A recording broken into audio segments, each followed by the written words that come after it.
사랑하는 성도 여러분, 우리 기독교에서는 사랑이라는 단어가 너무너무 흔합니다. 우리의 복음에 예수님의 생애와 고난, 죽음의 의미에 있어서 결코 빠질 수 없는 것이 바로 이 단어 사랑일 것입니다. 너무나 많이 회자되다 보니 그만큼 그 사랑이라는 단어의 의미와 중요성이 많이 퇴색되지는 않았나 싶습니다.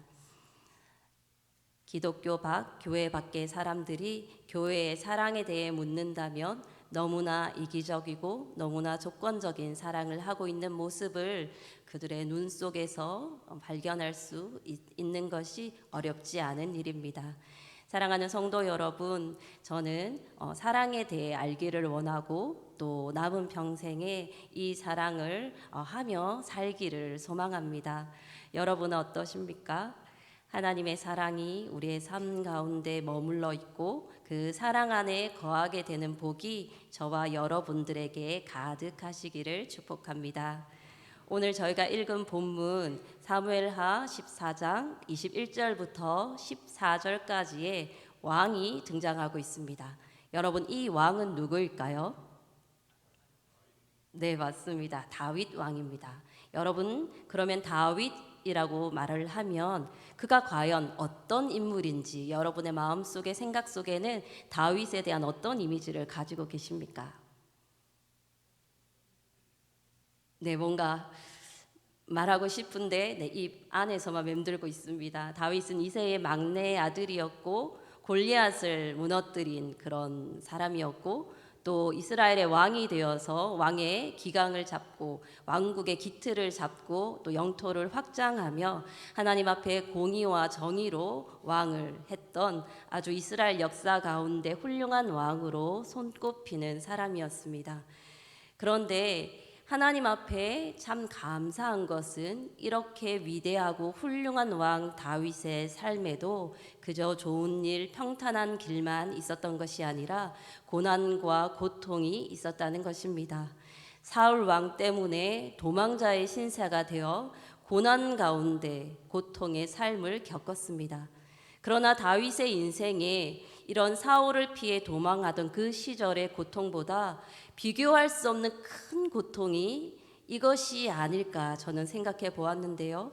그것이 무엇이냐 하면 바로 사랑하는 자녀를 먼저 보내게 되는 고통입니다. 다윗은 밧세바 사이에서 낳은 첫째 아이를 그의 죄로 말미암아 죽임을 당하게 되었습니다.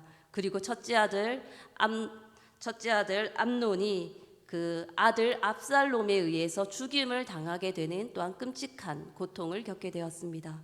또 다윗의 그 아들 압살롬이 아버지인 자신을 반역하여 일어설 때 그 역시 요압 장군에 의해 죽임당하는 자녀를 먼저 하나님께 보내는 크나큰 고통을 다윗은 3번이나 겪었던 것입니다.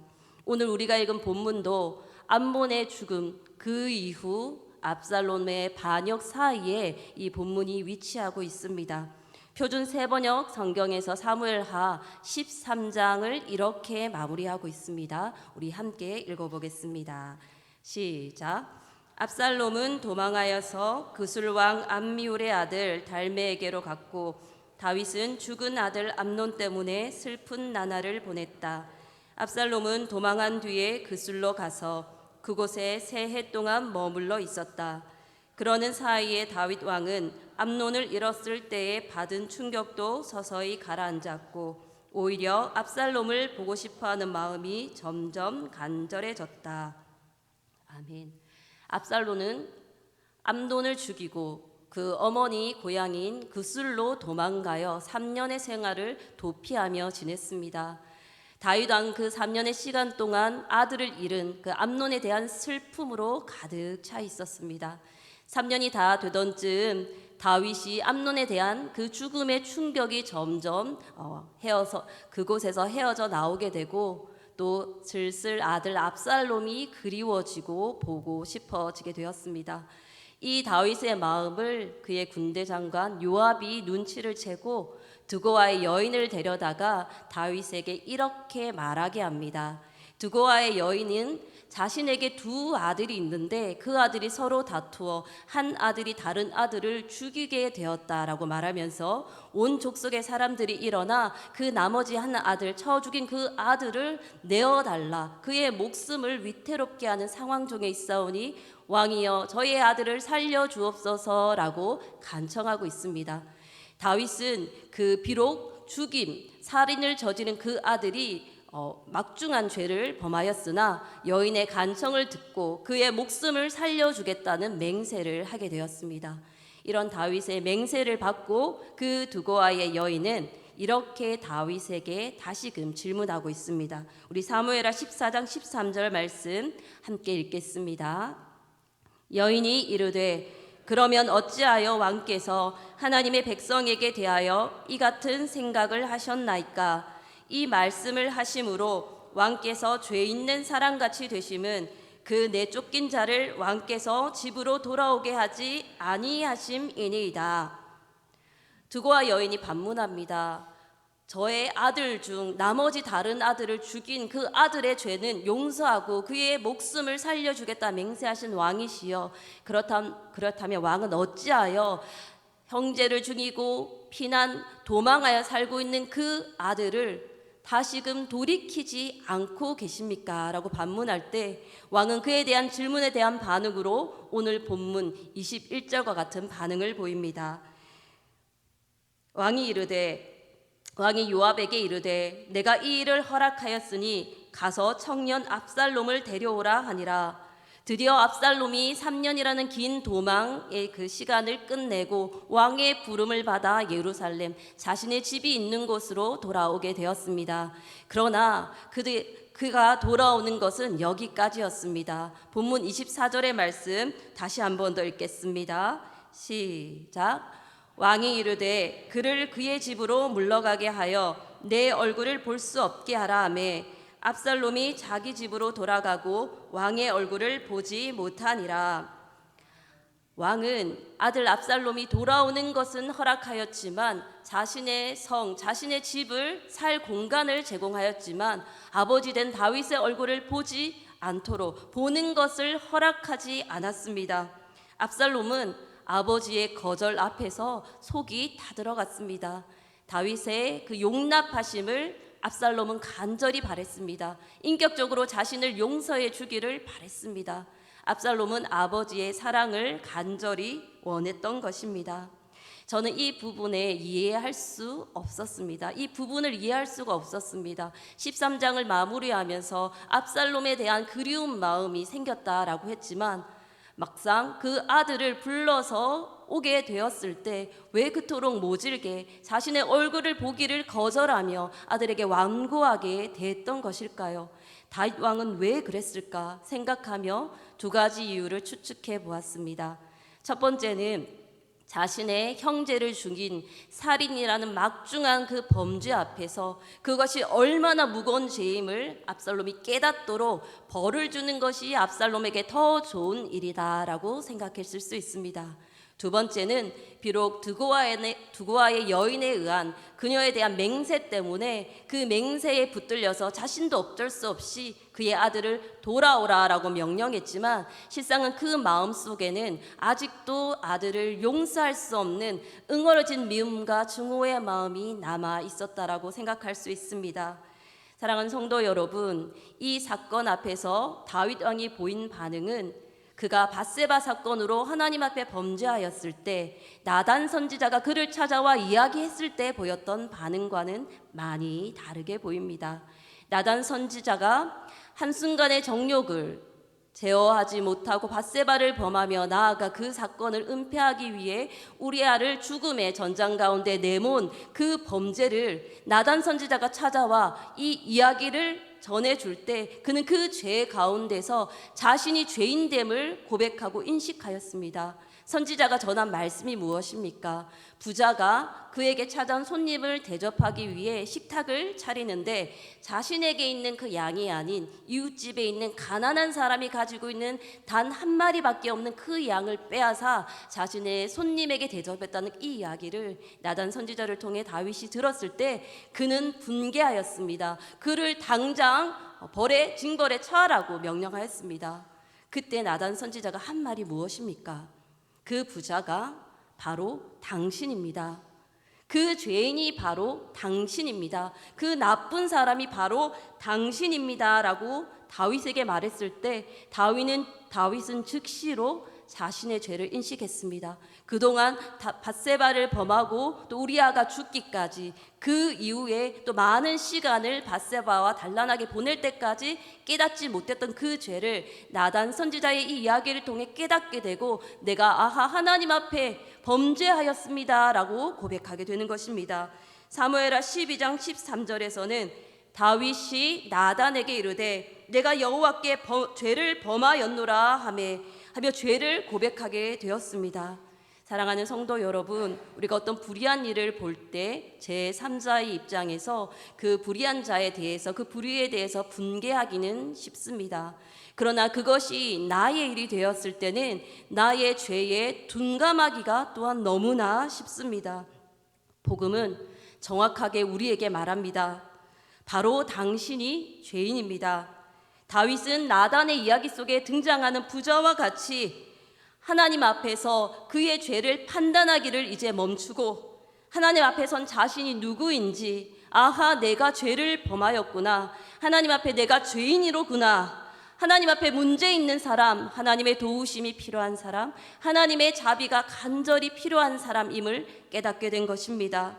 나라가 강하여지고 자신의 왕권이 굳건하여졌을 때에 다윗은 스스로 마음이 높아졌습니다. 자신의 정욕대로 밧세바를 범하고도 우리아를 죽음 앞에 몰아넣고도 그 죄를 죄로 깨닫지 못했습니다.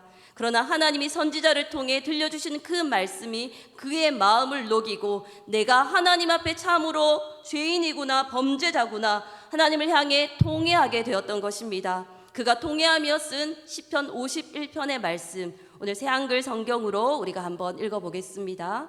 시작. 나를 불쌍히 여겨 주십시오. 오 하나님, 한결같은 사랑으로 크신 자비로 내 범죄를 지워 주십시오. 나를 주님 앞에서 내치지 마십시오. 주님의 거룩한 영을 내게서 거두어 가지 마십시오.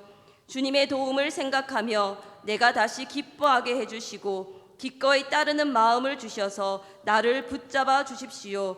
그리하시면 거스르는 자들에게 내가 주님의 길을 가르치겠습니다. 죄짓는 사람들이 주님께 돌아올 것입니다. 다윗은 하나님께 기도하였습니다. 하나님, 크신 자비로 내 죄를 지워 주시옵소서. 나를 주님 앞에서 내치지 말아 주시옵소서. 그러면 제가 죄 짓는 사람들에게 주님께로 돌아오도록 가르치겠습니다. 주의 길을 가르치겠습니다. 회개하며 하나님께 고백의 기도를 올려드렸습니다.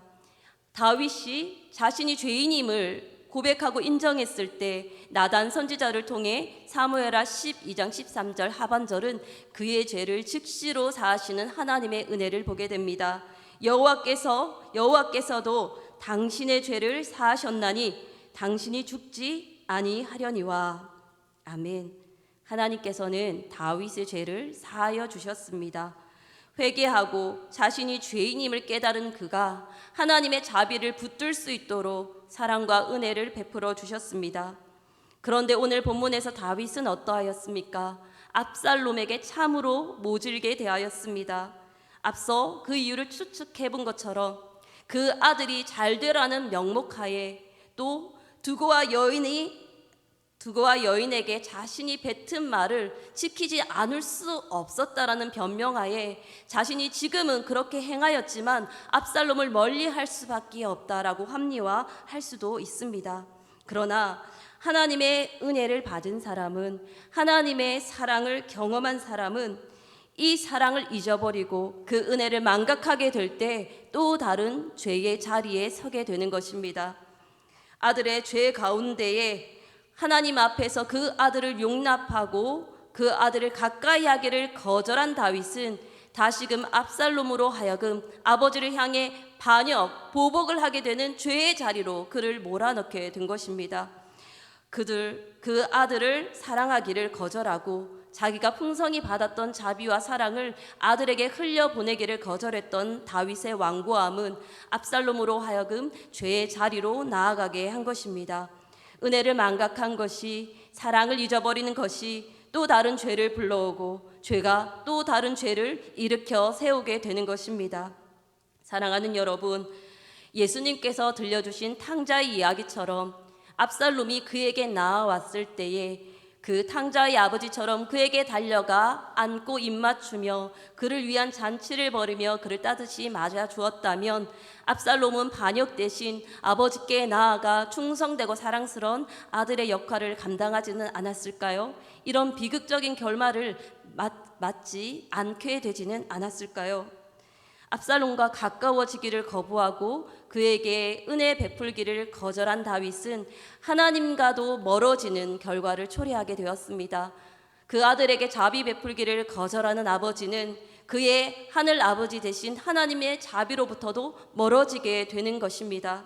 사랑하는 여러분, 압살롬의 반역에 의해 다윗은 다시금 고난과 도망, 고통의 자리에 처하게 되면서 그 자리에서 하나님 앞에선 자신을 다시금 돌아보게 되었습니다.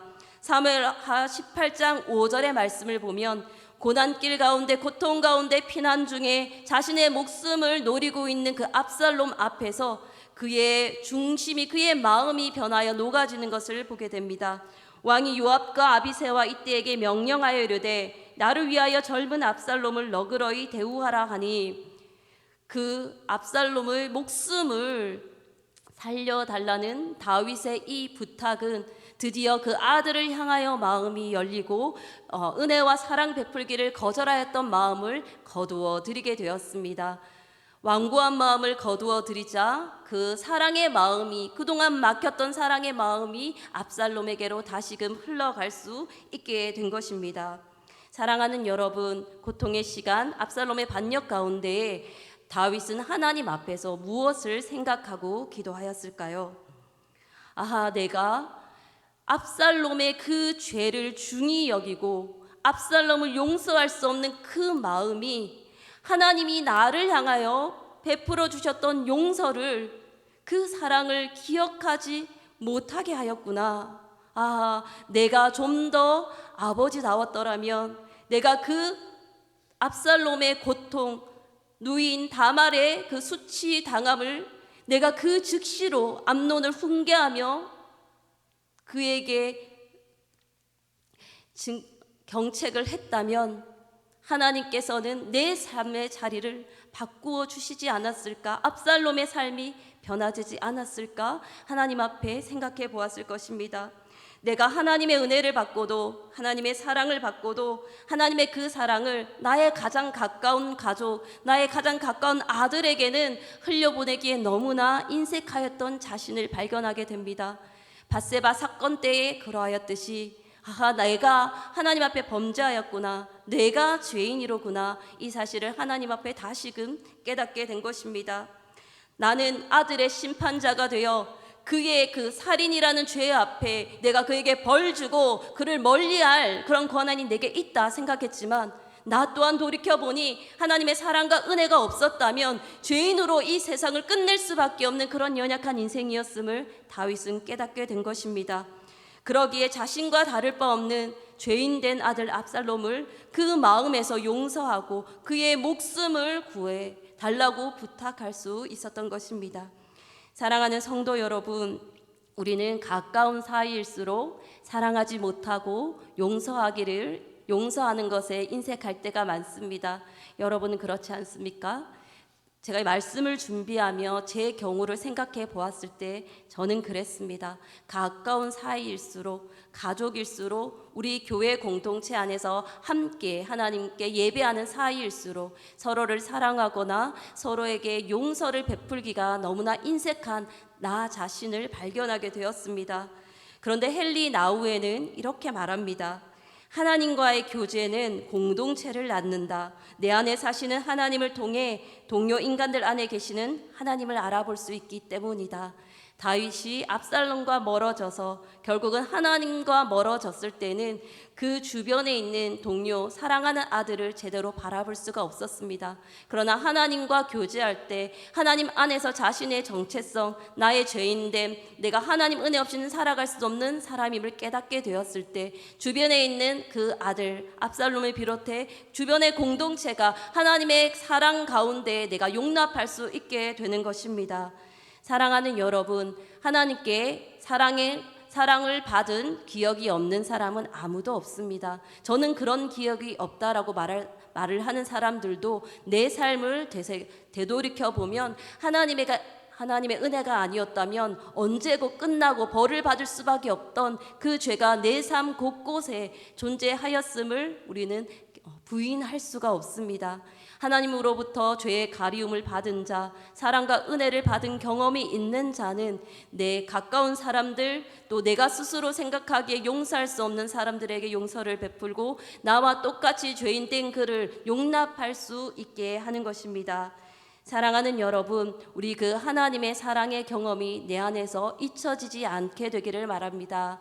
날마다 하나님의 사랑을 우리가 상고하고 그 하나님의 사랑이 죽을 수밖에 없는 죄인된 나를 어떻게 지금 이 시간 이 자리까지 이어오게 하셨는지 그 사랑의 손길을 기억한다면 우리의 남은 인생은 그 하나님을 향한 그 사랑의 고백을 우리 주변 이웃들과 내 가까운 공동체 동료들에게 흘려보내지 않을 수 없음을 고백할 수밖에 없게 될 것입니다. 사랑하는 성도 여러분, 오늘 나에게 베풀어 주신 하나님의 사랑을 기억하고 그 사랑을 받기에는 부족하고 연약한 죄인된 나의 모습을 다시금 깨달아 나의 죄를 하나님 앞에 고백하고 나와 동일하게 그 역시 죄인되지만 하나님의 사랑을 받은 자라는 사실을 인정하며 그를 용납하고 받아들이며 하나님의 은혜를 베풀어가는 저와 여러분 되시기를 간절히 축원합니다.